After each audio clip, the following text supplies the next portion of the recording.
I looked up the state with the most HOAs on Google. No surprise, it was Florida. 2024, Florida has the most homes belonging to HOAs.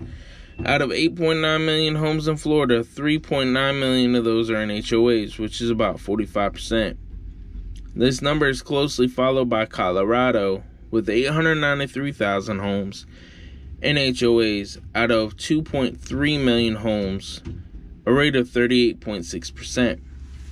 I also looked up this because some people didn't believe me. HOAs taking homes. And there's plenty of articles out there. Look up on Google and you can find it. It says lawmakers to refile a bill to stop HOAs from taking people's homes. HOAs, how HOAs file foreclosures over unpaid fines and fees. She owed her Mesquite HOA $3,500. Now she's losing her home she's owned for 18 years. Let's see. Homes foreclosed by NCHOA, sometimes over small debts. I was forced to sell my home after HOA took $600 from my paycheck every 2 weeks over weeds. Georgia homeowners share horror stories. HOAs abusing power with their excessive fees and whatever else that says. And it says HOA foreclosed homes are auctioned off for a fraction of their value. Which is true. This is why I don't like HOAs.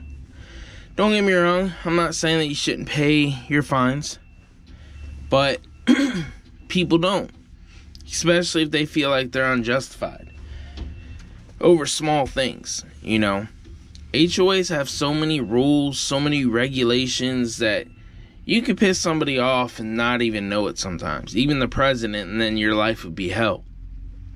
But I just find it BS that HOAs pretty much have so much power that if you do not pay off your fines, then they can put a lien on your home, go through the process, and then they can foreclose on your home. And then you lose your home even if you outright own the home. Literally, if you paid off the mortgage, it's totally yours, not the bank's. You can lose the home. And I'm like, what? I mean, I've heard of people, getting behind on their property taxes, and people coming in and going through the process of buying off that home through the property taxes. But it's just nuts to hear these HOAs putting up fines for whatever reason, and then these people aren't paying them, and then they're taking their homes away. I wouldn't doubt there are people out there that probably believe that should be a thing. Personally, I don't. I mean, it's bad enough that you technically don't own anything in this country.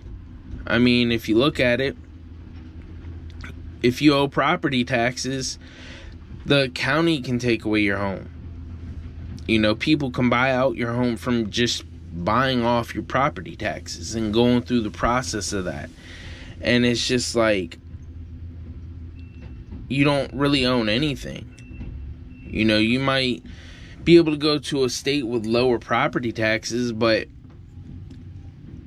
like I said, if you get old and you start to fall behind on that, then you can pretty much become homeless if somebody sees you not paying your property taxes and then they fuck you over. Same with the county. Like, it's just all BS. Same with HOAs. Like, I've actually seen HOAs where literally they don't offer you nothing. I remember my current fiance, her family lived in an HOA.